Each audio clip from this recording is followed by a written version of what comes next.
Okay, let's unpack this. We are diving into a geopolitical tight spot today, one that, it's often overshadowed by the major conflict zones of the world, Hmm. but it's undergoing this quiet, potentially massive strategic escalation. Our sources are revealing a genuinely surprising and, frankly, alarming claim. Yeah. China is beginning to talk about Arunachal Pradesh, a state that is fully administered by India in the exact same way it talks about Taiwan. It's a shift that, I mean, it demands intense scrutiny. Because in geopolitics, rhetoric is almost always the leading indicator of intent. Right. Words matter. They're like the early tremors before the big tectonic shifts. Yeah, you feel it before you see it. Exactly. When a long-standing bilateral border dispute suddenly starts sounding like an inalienable territory that's somehow essential to national destiny, you have to assume something fundamental has changed in Beijing's calculus regarding its western frontier. So our deep dive today is custom-tailored for you, the learner, to cut through all that complexity. We're going to explore this in three deep, distinct layers. First, we'll analyze the rhetorical convergence. We need to understand the subtle but profound escalation in China's language and its actions. The what, basically? The what, exactly. Then second, we're going to mount a historical counter-narrative. We'll look at why Beijing's core claim of South Tibet just completely collapses when you subject it to civilizational and spiritual scrutiny. And that's a fascinating part of the story. It really is. And finally, we will dissect the structural political physics that actually drive this kind of aggressive behavior. We're going to try to explain why authoritarian regimes must, sort of by their very nature, maintain these external tensions. We have compiled a very, very substantial stack of material informing this deep dive. This includes recent strategic assessments, specifically the 2025 U.S. Department of Defense report to Congress. That's a big one. It's a huge one. We've also got detailed historical and civilizational analyses exploring Tibet's spiritual and intellectual orientation, comprehensive intelligence regarding China's global list of territorial claims, and crucially, some critical political science insights into the inherent mechanics of authoritarian governance. So the argument for why these regimes have to manufacture enemies to survive. Precisely. So we're not just asking what is happening, but why has the language changed? What does it really mean when a pressure system at the very edge of China's strategic universe, Arunachal Pradesh, starts using the identical vocabulary of the storm at the center, which is Taiwan? Let's jump right in by analyzing this shift from what was once a negotiable border issue to now a national core interest. The first and maybe the most critical signal of this whole rhetorical escalation is it's embedded right in the name China uses for the territory. Yes, this is so important to get right from the start. They do not refer to it as Arunachal Pradesh. Yep. Not in their official communications, not in their maps.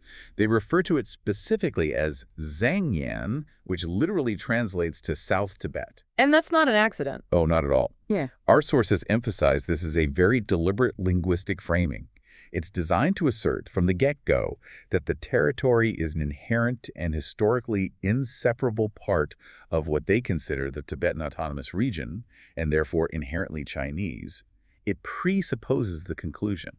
And if you listen closely, I mean, that just perfectly mirrors their approach to Taiwan, doesn't it? They call it a breakaway province that's just waiting for reunification. Exactly. The naming itself immediately sets this predetermined historical narrative, a narrative of, of separation, not a dispute.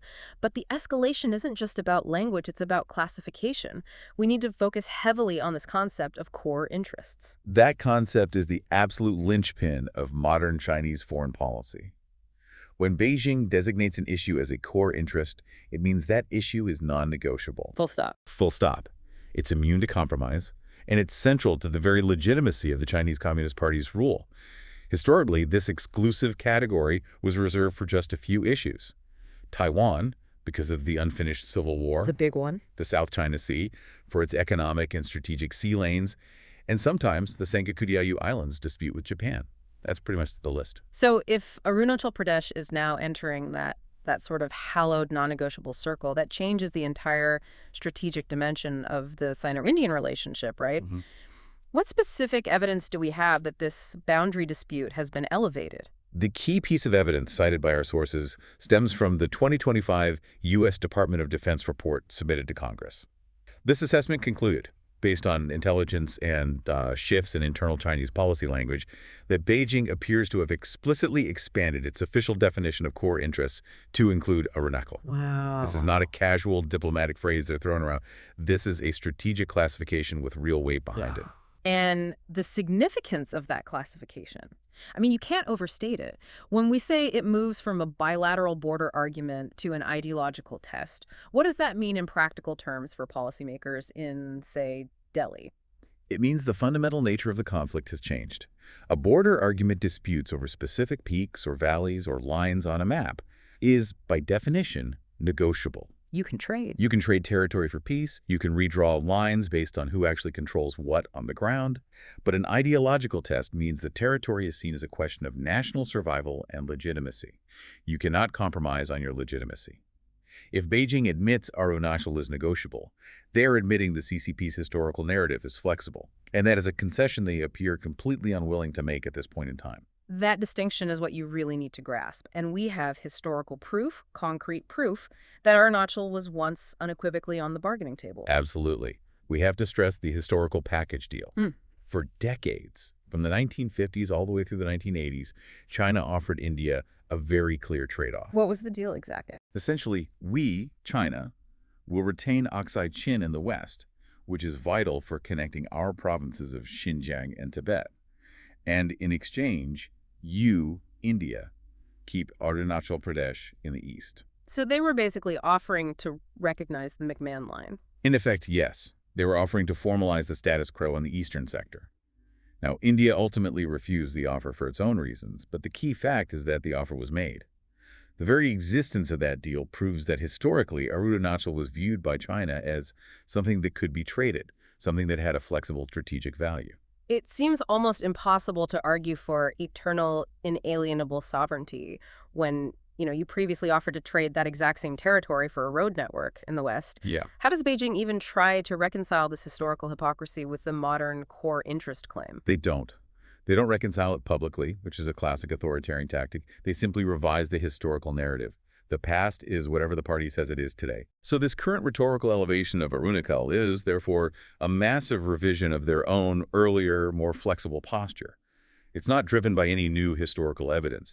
It's driven by two very contemporary factors: China's current perception of its own overwhelming power and the internal political need to fuel a hyper-nationalist narrative that brooks no discussion of past weakness or compromise. And this revision, it connects directly to the long game of the CCP, which is fundamentally tied to a single date, 2049. What is the significance of this target date for border claims? The year 2049 marks the centenary of the People's Republic of China, and it's the deadline for achieving the CCP's grand objective of national rejuvenation. The China Dream. The China Dream, exactly. For Xi Jinping, this project requires the party to deliver a complete erasure of all humiliation suffered by China during what they call the Century of Humiliation, which broadly ran from the mid-19th century to the founding of the PRC in 1949. So the goal isn't just to be economically successful or militarily powerful, it's to be politically and territorially whole, correcting all of these perceived wrongs imposed by imperial powers. Precisely. And that framing is incredibly potent domestically. In this highly charged narrative, disputed territories like Taiwan, the islands in the South China Sea, and now potentially Arunachal Pradesh, they get transformed. Yeah. They're no longer mere cartographic ambiguities or, diplomatic disagreements. They become, as one of our sources eloquently described it, open wounds in the body of the nation that must be definitively healed or closed to complete the national destiny and certify the CCP's legitimacy for the next century rule. This means that by elevating Arunachal rhetorically, Beijing is signaling that this is now viewed less as a practical boundary dispute with India and more as a test of China's own internal sovereignty and historical justice. Yeah. It's a move that makes external conflict almost inevitable unless India just capitulates, which is not going to happen. And this ideological weight is compounded by another factor: the need for absolute internal coherence. Compromise is seen as weakness, and weakness cannot be tolerated when you're trying to present the image of a rising, revitalized superpower destined to reclaim its central role in the world. Any backtracking is a crack in that facade. Okay, let's look at the actions on the ground, because this is where the rhetoric meets reality. And here's where it gets really, really interesting. How are China's actions on the ground actually echoing this hardline talk? Because we see an unmistakable pattern, the parallel tactics that mimic the playbook they've been using near Taiwan for years. The actions are all textbook examples of gray zone tactics. Can you define that for us? Gray zone tactics are moves designed to gain strategic ground and alter the facts incrementally without crossing the threshold into formal conventional warfare. These actions are non-lethal, or at least non-kinetic in the traditional sense, but they are relentlessly applied. And we see this sustained campaign all along the line of actual control, or the LAC, the de facto border that India and China observe. So what specific actions are most concerning to strategic analysts in the region right now? There are several, but they fall into these categories of psychological and legal warfare. First, there's the campaign of what you might call cartographic aggression, releasing official maps with unilaterally revised expanded borders that integrate large swaths of Indian territory, including the entire state of Arunachal Pradesh. They just draw it in. They just draw it in. Then you have the aggressive diplomatic move of announcing Sinicized place names for Indian towns, sometimes dozens at a time, for places within Arunachal Pradesh. That renaming tactic, that's a crucial form of legal warfare, isn't it? It's a way of asserting administrative and historical authority through paperwork and narrative saturation, even if you don't physically control the territory. That's exactly what it is. It forces India to constantly respond and refute, consuming their diplomatic resources and energy. It's an assertion of sovereignty by fiat. By fiat. They're saying, our history dictates the name of this place, and since we are the arbiters of that history, we are asserting our jurisdiction. Beyond the narrative game, you also have the constant military pressure, conducting frequent patrols, sometimes by motorized columns or large groups of soldiers, which often result in minor incursions along the LAC. And what's the goal of those patrols? They're designed to test Indian readiness, to slowly redefine the perceived line on the ground, and to psychologically wear down Indian forward positions. It's a war of attrition without firing a shot. But those small incursions, they're also so reminiscent of the tactics used against Taiwan. You know, the constant airspace violations, the naval patrols, which are all about probing and normalizing proximity. Exactly. When we examine the Taiwan parallel, the resemblance is striking. Taiwan experiences constant normalized airspace violations by PLA aircraft. They see naval patrols routinely infringing on sensitive areas. And of course, they face relentless legal warfare and narrative saturation campaigns designed to portray the Taiwanese government as illegitimate. The goal is identical in both theaters. Which is what? To alter the ground reality incrementally, pushing the boundary forward without triggering a crisis large enough for immediate, coordinated international intervention. It's the boiling the frog strategy. This is a long-term strategic game designed to signal an unavoidable outcome. The unmistakable message being sent to India, and by extension the international community, is threefold. This territory is ours, history is on our side, and time favors us. It is a psychological and diplomatic signal designed to create long-term leverage and shape expectations about the eventual resolution, or rather, the eventual takeover of the territory. Let's delve a bit deeper into the difference between the military application of these gray zone tactics near Taiwan versus near Arunachal. I mean, near Taiwan, it's about rehearsing encirclement. It's about overwhelming military superiority in the air and sea. In Arunachal, is it more about establishing permanent infrastructure? That's a crucial distinction. The Taiwan playbook involves rehearsing invasion logistics across a major body of water, the Taiwan Strait. The Arunachal playbook, while it definitely involves military coercion, centers heavily on infrastructure creep. Infrastructure creep. Yes. The deliberate, rapid construction of dual-use infrastructure roads, rail lines, airfields, and these border villages known as Xiaokang villages, right up to the perceived LAC. Ah, the Xiaokang villages. Tell us more about those. Yes. These villages are a fascinating element of the gray zone. They're ostensibly built for rural poverty alleviation, which gives them a humanitarian cover. Of course. But strategically, they serve three purposes. One, they project state presence into contested, often very remote areas. Two, they secure the border by housing militia or border defense units disguised as civilians. And three, they act as permanent civilian forward operating bases. Which makes any Indian countermove a potential attack on a civilian settlement. Precisely. It dramatically escalates the narrative cost for India. This is a very patient, very methodical way of altering facts on the ground through engineering, not just military force. It is the long-term application of state capacity in service of a territorial claim. So it sounds like On the ground, this is less about an immediate conquest and more about securing the claim so thoroughly that any future negotiation starts from a point of Chinese administrative and physical control. Exactly. They were building facts to support their revised narrative. This systematic infrastructure development, combined with the renaming campaign and the strategic core interest rhetoric, completes the picture of a carefully calibrated long-term revisionist strategy. Okay, so we've established this really strong rhetorical convergence. The language, the tactics, Yeah. they look very similar. But now we have to immediately pivot to the profound differences. Because equating the two claims strategically would be a very serious analytical error, wouldn't it? A massive error, yes. Despite the similar language being used by Beijing, the stakes, the historical context, and the geopolitical consequences are fundamentally distinct. Mm. And it starts with the very nature of the dispute itself. Okay, let's break down the stakes. Taiwan is often described as the heart of China's unfinished revolution, an existential issue. Taiwan truly is ideological closure for the CCP.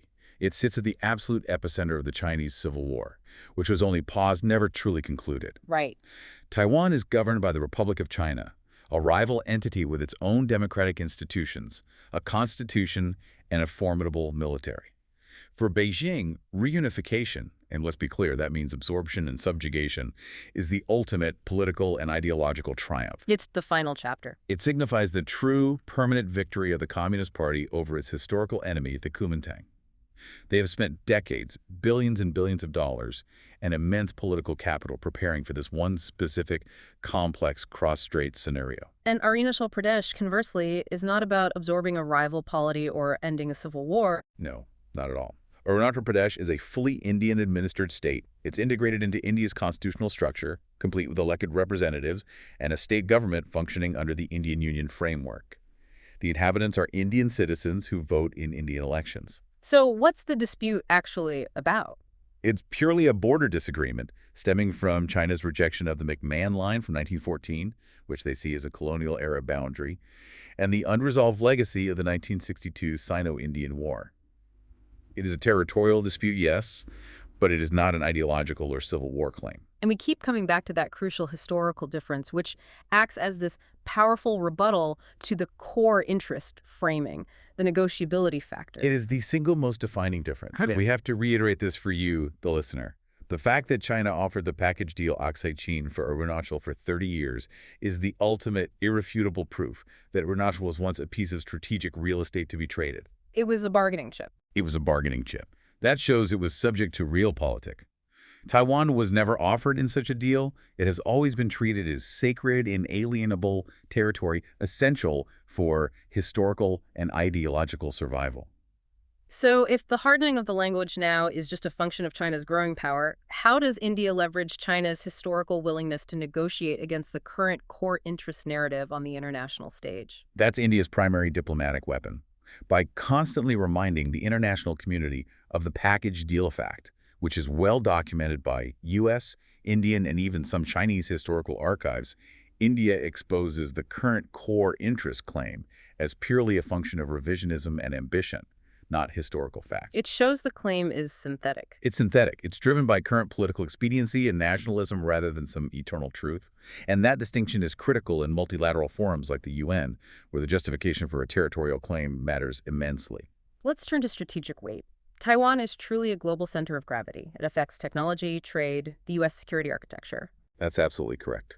Taiwan anchors the first island chain, a critical geopolitical concept referring to the chain of islands from Japan down to the Philippines that Beijing views as a strategic barrier preventing its naval expansion into the Pacific. Right. It sits astride critical global sea lanes connecting East Asia to the rest of the world, and most critically, Taiwan is absolutely dominant in advanced semiconductor manufacturing.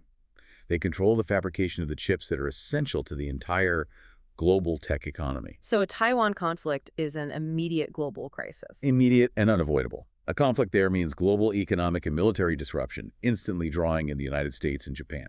Arunachal, by comparison, serves a different, more regional purpose. It's less of a global center of gravity and more of what we termed a loaded chess square. It offers massive regional leverage over India, military, psychological, and diplomatic, but it doesn't carry the same weight for the global economy or the U.S.'s primary sphere of maritime control. Can you describe its strategic position for us? Sure. It's strategically positioned bordering the Tibetan Autonomous Region and contains significant Tibetan Buddhist sites, including Tawang. Tawang is home to the famous Tawang Monastery, the second largest in the world after the Potala Palace in Lhasa. And Tawang is particularly sensitive because it is the birthplace of the sixth Dalai Lama. Exactly. That Tibetan Buddhist connection is key. Why? Because control over Tawang gives Beijing immense political leverage over the succession of the Dalai Lama, an issue that is deeply sensitive to Tibetan exiles, to India, and to the global Buddhist community. So control over the Tawang area is not just about real estate. It's about control over the religious and political narrative of Tibetan identity. Precisely. Furthermore, the region sits near the origins of major river systems flowing south from the Tibetan Plateau, which gives Beijing potential, though highly dangerous, leverage over India's vital water resources.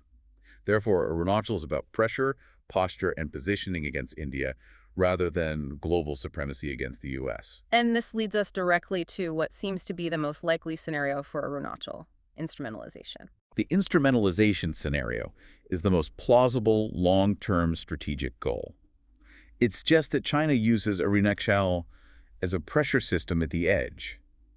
Despite the deadly clashes, like the one in the Galwan Valley in 2020 where dozens of soldiers died, both sides have since pursued disengagement in various sectors. This reflects a kind of strategic restraint on Beijing's part. Restraint. Even while they're escalating the rhetoric, that seems like a contradiction. It's conditional restraint.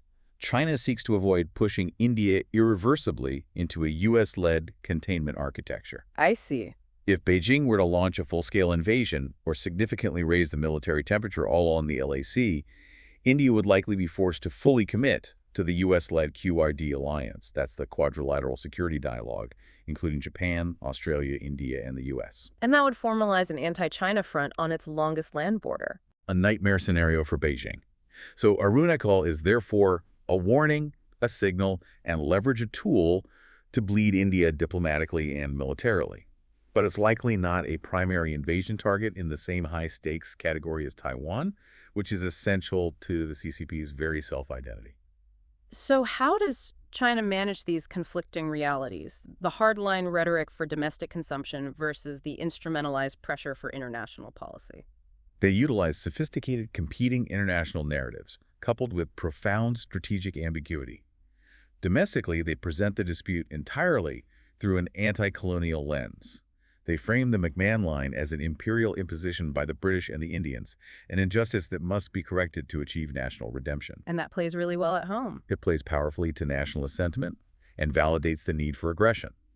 But internationally, they have to be more careful, especially when the U.S. explicitly calls them out on it. Right. So what happens then? When the U.S. releases assessments, like the 2025 DoD report, stating that Arunachal is now a core interest, Beijing has typically employed strategic ambiguity. They'll often issue a very strong condemnation of the U.S. interference in their internal affairs. They'll reiterate that Arunachal is South Tibet, but they typically stop short of explicitly, officially confirming the core interest label in an international treaty or a formal diplomatic declaration. And that ambiguity is critical, isn't it? Because an explicit formal declaration that Arunachal is non-negotiable would essentially end any potential for dialogue and might trigger automatic military planning responses from the Quad nations. It maintains flexibility. It allows the hardline posture for the domestic audience while providing diplomatic wiggle room internationally. It allows Beijing to avoid an international declaration that might trigger an even stronger, more unified reaction from India and its allies. And then India's response. India, meanwhile, counters this by rigorously rejecting all claims, insisting Arunachal Pradesh is an integral and inseparable part of the Indian Union, and reinforcing this stance through rapid infrastructure buildup on their side of the border and deepened security engagement with partners like the U.S., France, and the Quad members. The diplomatic war over the border is just as intense as the gray zone activities themselves. So this dual reality, a conflict that is simultaneously existential for the Indian state and instrumental for the Chinese state, is what makes this particular deep dive so complex. We have to understand that the two sides are fighting over two different things, even though they share the same geography. That's a perfect summary. India is fighting for its constitutional borders. China is fighting for leverage and its own internal political narrative. That is it, precisely. And to understand the fragility of that Chinese claim, we must now peel back the layers of history that Beijing so desperately attempts to ignore. Okay, we're going to challenge the very premise of China's claim. This idea that Arunachal is simply South Tibet. This deep dive would be incomplete without analyzing the profound historical counter-narrative found in our sources, which demonstrates pretty unequivocally that Tibet's spiritual, intellectual, and geographical axis pointed south toward India, not east toward China. We have to begin with a foundational concept. Yeah. Geography as civilizational gravity. Tibet is often called the roof of the world, but, roof slope.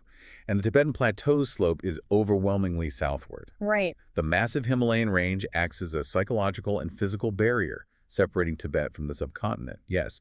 But crucially, the geography also provided accessible passes and routes that connected Tibet to the Indian plains for millennia. And when you look east toward the Chinese heartland, the geography is different. Completely different. To the east and northeast, Tibet was separated from the Chinese heartland by massive mountain ranges, deep gorges, and arid deserts. Historically, movement between Lhasa and Beijing was a monumental undertaking. It could often take months. Whereas the southern access via passes and the Brahmaputra Valley, though it was difficult, it was the source of vital imports, both material and cultural. Civilizations orient toward life, and for Tibet, that life was flowing south. And that flow is literal, isn't it? The lifeblood of Asia, the great rivers, they confirm this orientation. The great rivers that sustain India all originate in Tibet. Absolutely. The headwaters of the Indus, the Sutlej, the mighty Brahmaputra, which is known as the Yarlung Tsangpo in Tibet, and the Karnali, or Gagara, they all spring from the Tibetan Plateau. These rivers sustain the majority of the Indian population and its agriculture. If the source of your survival lies to the north, your civilizational focus must, in some profound way, acknowledge that direction. This geographical reality allows us to completely invert Beijing's phrase. If the Chinese narrative is Arunachal is South Tibet, the historical counter-argument as put forward in our sources is that Arunachal is not South Tibet, Tibet is North Arunachal. Yes. Historically, Tibet was part of a vast India-centric Himalayan civilizational zone connected by faith, trade, and knowledge. The single most decisive fact that renders the South Tibet claim historically fragile is the role of Buddhism. Tibetan Buddhism is unequivocally an Indian import, not a Chinese one. This isn't a subtle point. It's fundamental to Tibetan identity. Okay, so let's delve into the mechanics of that importation. Where did the philosophy and the texts actually come from? They came from the great Indian universities like Nalanda and Vikramasila, which flourished in the first millennium CE. The philosophical foundations, the advanced logic, the epistemology, the complex metaphysical systems of Tibetan Buddhism, they're all rooted in Indian Mahayana and Vajrayana traditions. And the texts themselves. Crucially, the sacred texts, the core religious and ethical foundation of Tibetan life, were translated from Sanskrit and other Indian languages, never from Chinese. So the intellectual authority for the entire Tibetan world was India. Entirely. The flow of knowledge tells the whole story, and it illustrates a profound civilizational dependence. Indian masters like Padmasambhava, often revered as Guru Rinpoche, who established the first monastery in Tibet. A huge figure. A monumental figure. Him, Shantarakshita, and the later master, Atisha, traveled north into Tibet over centuries, bringing the full depth of Indian Buddhist scholarship and practice with them. And Tibetan scholars, in turn, undertook these very dangerous pilgrimages south to India to study at the source of this knowledge. So this intellectual exchange wasn't just, some religious influence. It fundamentally shaped Tibetan statecraft and daily life. Precisely.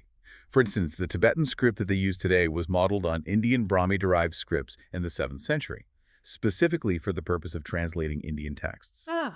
Their calendrical systems, and even their comprehensive system of traditional medicine, known as Soa Rigpa, which means knowledge of healing, bear deep Indian imprints. They integrate philosophical and medical concepts from the subcontinent. Tibet's life, for the vast majority of its history, was intellectually and spiritually organized around India, its primary source of sacred knowledge, not China, which remained culturally distinct and often politically contested. This really puts China in a difficult position when they're trying to argue for historical centrality, doesn't it? They are essentially claiming sovereignty over a civilization whose soul and operating manual originated with their rival. That is the core contradiction. China's primary cultural contribution to Tibet, historically, was political and military, and often intermittent at that. It was never spiritual or intellectual in the way India's contribution was. The spiritual axis always pointed south. But the spiritual connection goes even deeper than Buddhism. If we only focus on the Buddhist era, we're missing thousands of years of connection. This is why we have to dedicate some time to Kailash, the axis of Sanatana Dharma. Viewing Tibet only through a Buddhist lens is incomplete because Tibet was central to the spiritual geography of the subcontinent long before the Buddha.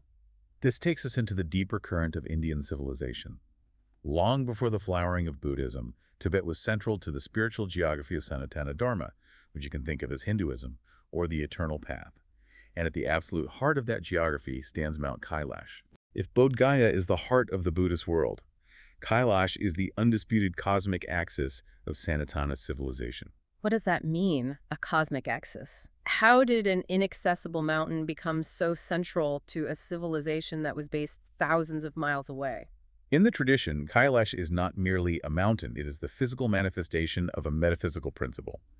It is the abode of Shiva, not just a residence, but the source of his infinite power, the axis of stillness around which all of creation turns. And Shiva is the Adi yogi, the first yogi. The first yogi and the source of all yogic science.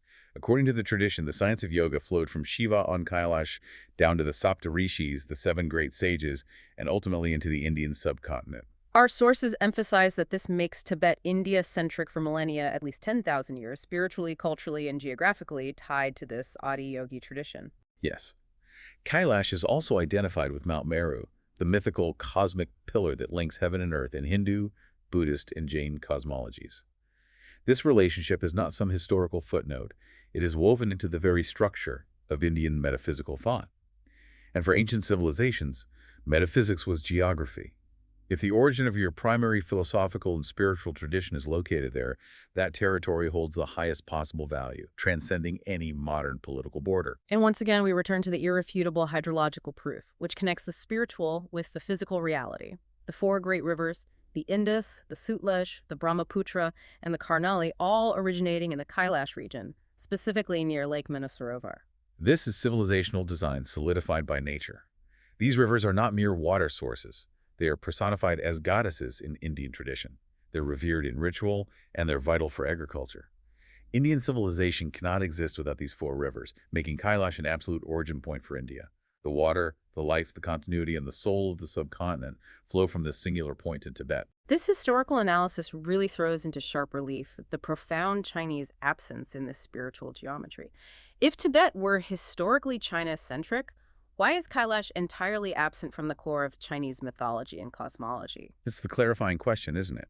Chinese spiritual and national geography is tied to the Yellow and Yangtze rivers. Its myths revolve around the Central Plains, the agrarian heartland, and later, the maritime borders. The Himalayas were always the distant, rugged periphery, a barrier to be guarded, not a spiritual center to be revered. Oh. There's no cosmological link in Chinese mythology that rivals the millennia-old connection between Kailash and Sanatana Dharma. So the contrast highlights that the historical connection between Tibet and India is rooted in millennia of philosophical and spiritual exchange, whereas the connection between Tibet and China is rooted in political and military conquest that started relatively recently. Precisely. That brings us to the political history. And finally, to wrap up the historical argument against this claim of eternal Chinese sovereignty, we have to review the periods of Tibetan political autonomy, which show that Beijing's claims are really just a projection of modern power backward onto a pre-modern world. We need to dismantle the myth of perpetual subservience. Contrary to the modern PRC narrative, Tibet was either independent or de facto autonomous for long stretches of its history. The earliest and most powerful example is the Tibetan Empire, which flourished from the 7th to the 9th centuries. And this wasn't some minor kingdom, this was a regional superpower. A military superpower. Under kings like Songtsen Gampo, the Tibetan Empire defeated Tang China repeatedly, expanding its influence deep into Central Asia. They were so powerful that they forced treaties upon the Tang dynasty, like the famous 821-822 treaty, which is inscribed on stone pillars in Lhasa and in the Tang capital of Chang'an. And what did that treaty say? It specifically delineated the border between the two sovereign nations, describing them as great states. This was a relationship between two peer empires, not a vassal state and its sovereign. So the idea that Tibet has always been Chinese is refuted by the stone evidence of a formal treaty between two equal parties. What happened after the empire collapsed? Following the empire's dissolution and a period of internal strife, Tibet eventually fell under the influence of the rising Mongol power, But even this relationship was unique. It was defined by the patron-priest, Choyan relationship. We need to clarify that term for the listener. What does Choyan mean? Choyan is a Tibetan term for the unique political religious compact that defined the relationship between the spiritual authority, the priests, or Yan like the successive Dalai Lamas, and the secular military authority, the patrons, or Cho like the Mongol Khans, or later, the Manchu king emperors. So the patron provided military protection. The patron provided military protection and political governance over a vast empire, and in return the priest provided spiritual guidance and religious legitimization for the ruler. This is a crucial distinction from full annexation. Absolutely. The priest never ceded spiritual or internal administrative sovereignty. The patron never claimed to be the source of the priest's authority. Furthermore, the Mongols ruled not only Tibet but also China. The fact that the Mongols ruled China does not retroactively make Tibet Chinese territory any more than the fact that the British ruled India makes India British. The relationship was unique and not simply one of sovereign to province. And finally, the 20th century. After the collapse of the Qing dynasty in 1912, Tibet functioned as a de facto independent state from 1912 until 1951. It expelled all remaining Qing officials, it maintained its own army, it issued its own currency, it conducted foreign relations. It was, for all intents and purposes, independent until the PLA invasion in 1950-51. That invasion was a modern military conquest, not the peaceful reassertion of some ancient sovereignty. The history seems to overwhelmingly support the idea that Tibet was a complex, independent entity with far deeper cultural and spiritual ties to the south than to the east. That is the inescapable conclusion of any serious historical and civilizational analysis. Cultural ties, and we should acknowledge that the Monpa and Sherdukpan peoples in Arunachal share strong Buddhist and cultural links with Tibet, do not, in themselves, erase Indian sovereignty or define modern political borders. They reflect the historical reality of the Himalayan civilizational zone, which transcended modern nationalisms. So the final overarching point here is that calling Arunachal South Tibet is not a piece of historical scholarship aimed at correcting an ancient injustice. It is, purely and simply, the grammar of power. It is the aggressive act of projecting modern centralized state boundaries and nationalist rhetoric backward onto a pre-modern world where sovereignty was fluid, local, and defined by spiritual and trade networks that completely ignored today's political lines.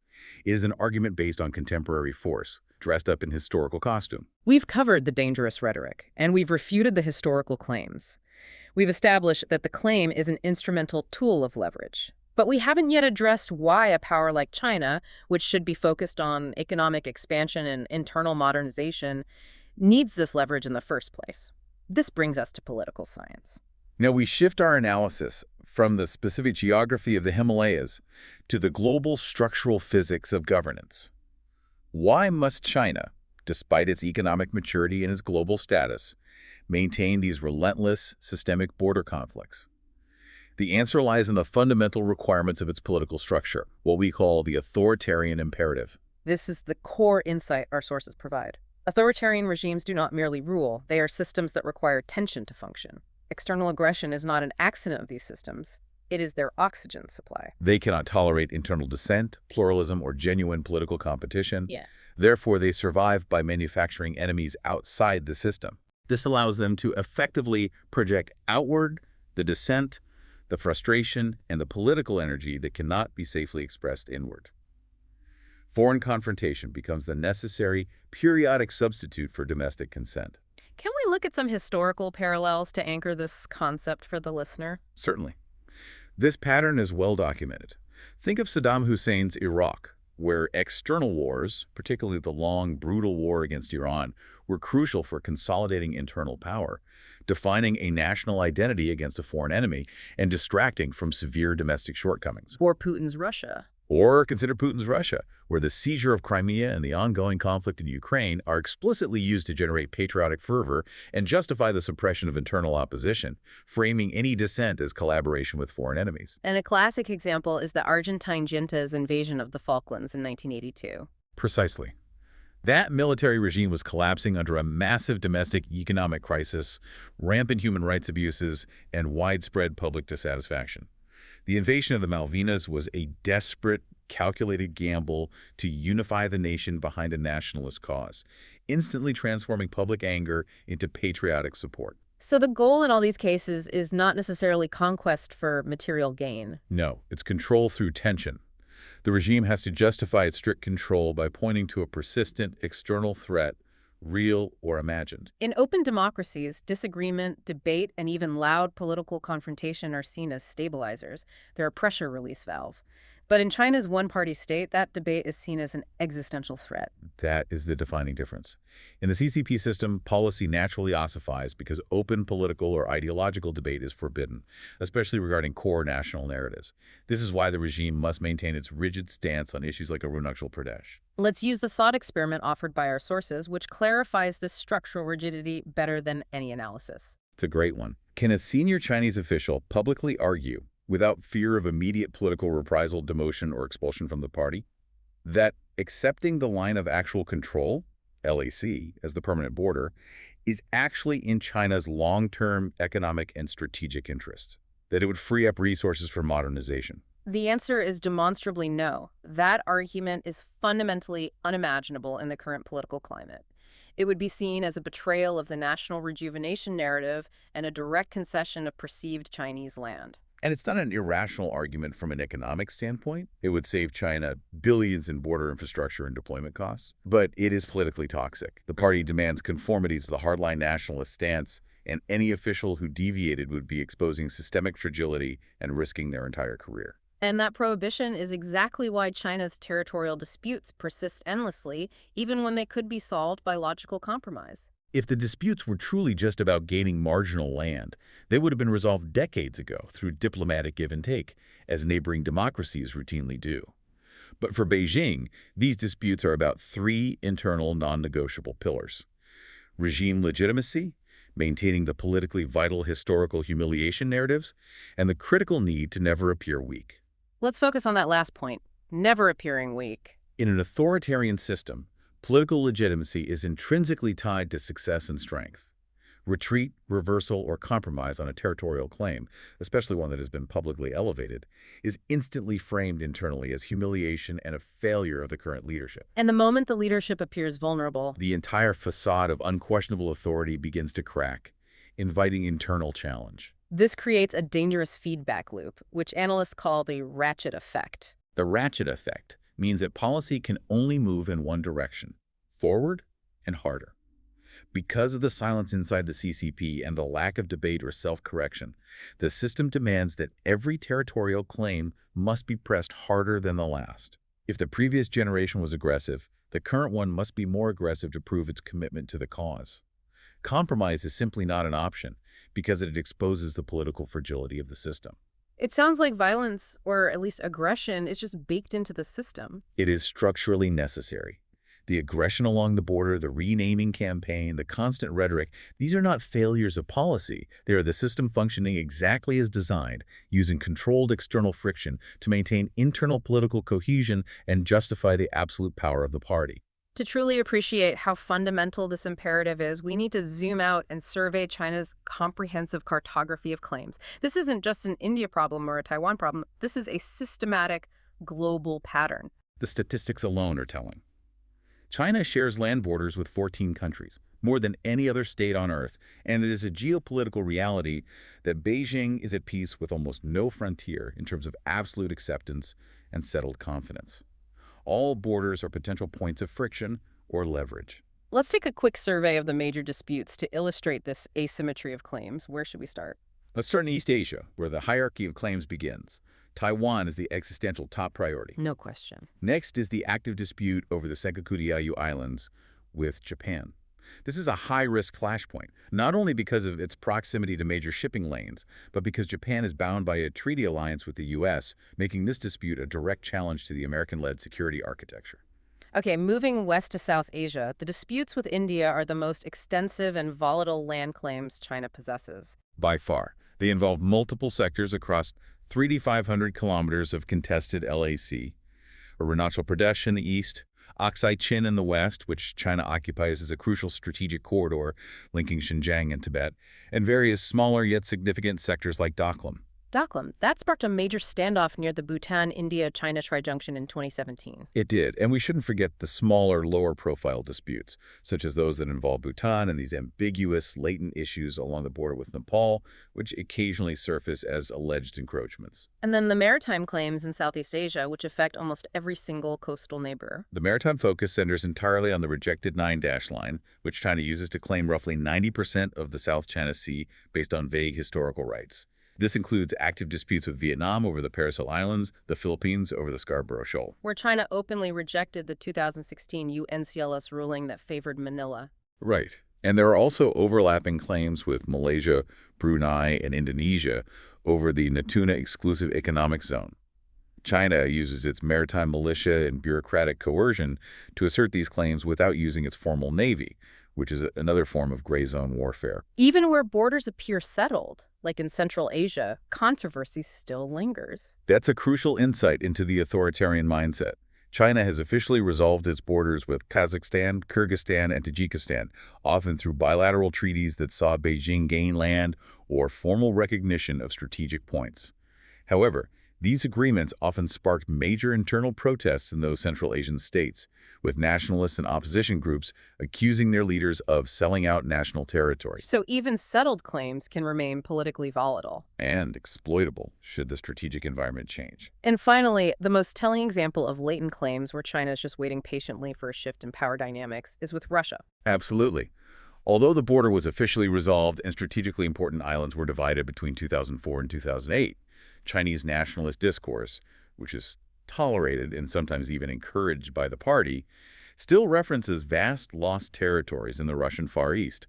These include major cities like Vladivostok, which they refer to by its Chinese name, Haishanwei. So it demonstrates that these claims are never truly extinguished. They are merely shelved, waiting for a moment of Russian domestic weakness or a favorable shift in the global balance of power to be reactivated. What connects all of these claims, whether they are loud like Taiwan or quiet like the claims against Russia, is that they are systematically framed as historical rectification against colonial-era injustices, and they are all pursued with persistent ambiguity as strategy. It demonstrates a systemic, deeply ingrained worldview. The Chinese state treats its borders not as settled facts, but as living memories that must eventually conform to the historical narrative dictated by the party. And because this narrative requires continuous external validation and friction, the potential for conflict remains perpetually high across its entire periphery. This landscape of perpetual tension brings us to the most dangerous geopolitical configuration in the world today, the triangle formed by China, India, and the U.S.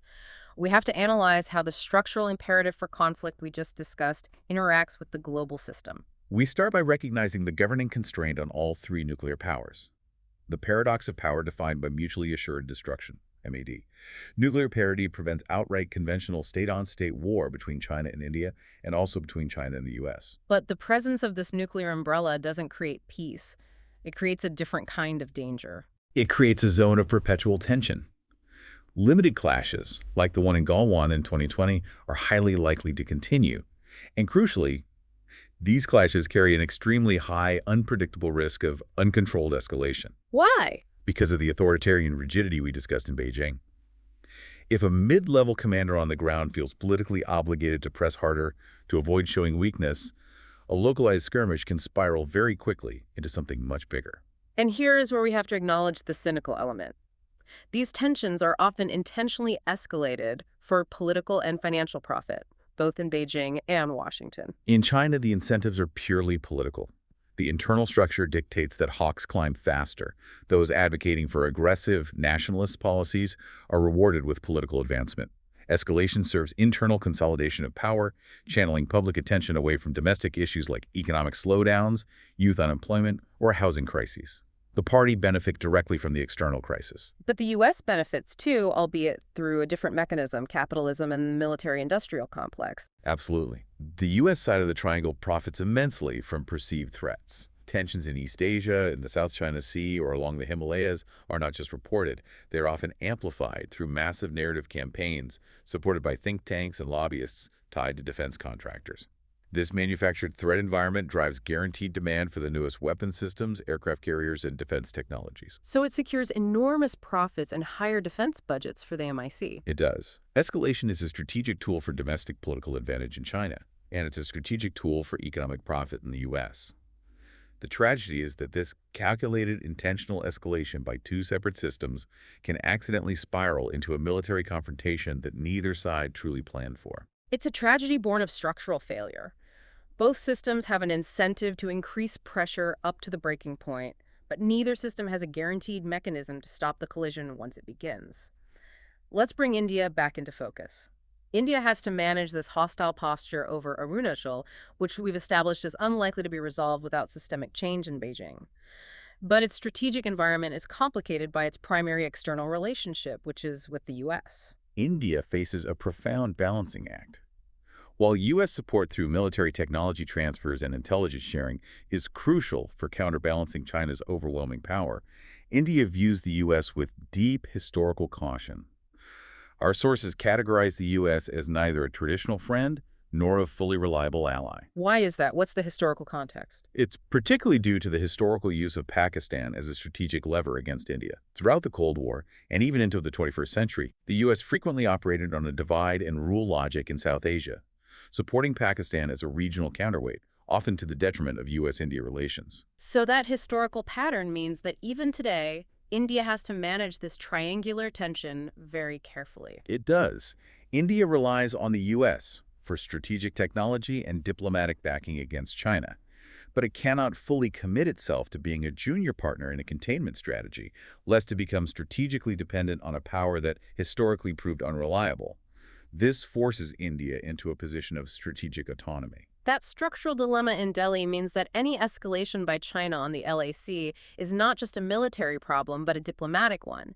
It forces India closer to the U.S., but never fully into its camp, maintaining high uncertainty for all three parties. And China is well aware of this dilemma, which is why their instrumentalization of Arunachal is so carefully calibrated.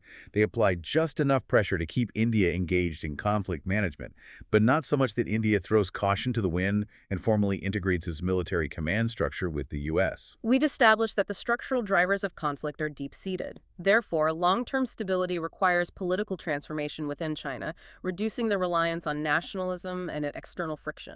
The only way off the permanent war footing is fundamental internal change.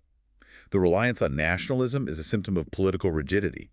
If the system were flexible enough to tolerate internal dissent and debate, the need to unify against an external enemy would dissipate. Let's explore that provocative idea raised in our sources.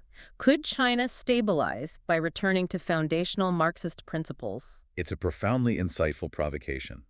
The current iteration of the CCP has moved so far from genuine Marxist principles, replacing egalitarianism and social justice with state capitalism and hypernationalism.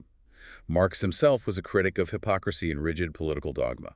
A China that genuinely returned to Marxist foundations, embracing tenets like social justice and addressing massive inequality while allowing public debate, dissent, and pluralism could significantly reduce the internal pressures that currently mandate external aggression. So the enemy would be internal injustice, not external borders. Exactly. But the central question remains, is the party capable of loosening its grip without falling apart? That is the systemic dilemma. The CCP has spent decades tying its legitimacy to absolute control. Will China's growing economic maturity and its rising middle class generate the internal pressure necessary for organic reform? Or will reform require a systemic reset to avoid a catastrophic collapse? What would that look like? Some analysts suggest that to maintain stability, China might have to evolve toward a form of controlled pluralism, perhaps allowing two state-supported parties or allowing limited, supervised public debate on specific policy areas, simply to provide a pressure valve without collapsing the fundamental one-party dominance. But if they do not reform, the path is clear. Increasing ossification, increasing external aggression, and increasing risk of catastrophic miscalculation. The structural imperative demands it. The lack of internal transparency and debate makes policy escalation inevitable because no official dares to question the hardline trajectory. Let's circle back to China's specific internal contradiction, which could potentially be its Achilles heel, the spiritual blind spot regarding Tibet. This is perhaps China's greatest potential lever for reform, which the CCP cannot assimilate precisely because it is fundamentally incomprehensible to its technocratic, materialist worldview. This blind spot is embodied by Tibet and Tibetan Buddhism. We established that Tibetan civilization was rooted in millennia of philosophical development that echoes the ancient spiritual depth of India. The contrast is stark. The CCP operates entirely on a bureaucratic, materialistic framework. They believe institutional committees decide all matters, from economics to succession. They view religion as superstition to be managed, co-opted, or suppressed. But the reality of the Dalai Lama's lineage represents a principle they simply cannot assimilate: the continuity of soul, moving from an old body to a new one, identified through esoteric methods. The CCP believes it can simply appoint the next Dalai Lama through a government committee, treating the succession as a bureaucratic transfer of power. Exactly. They see a bureaucratic mechanism, a title to be conferred.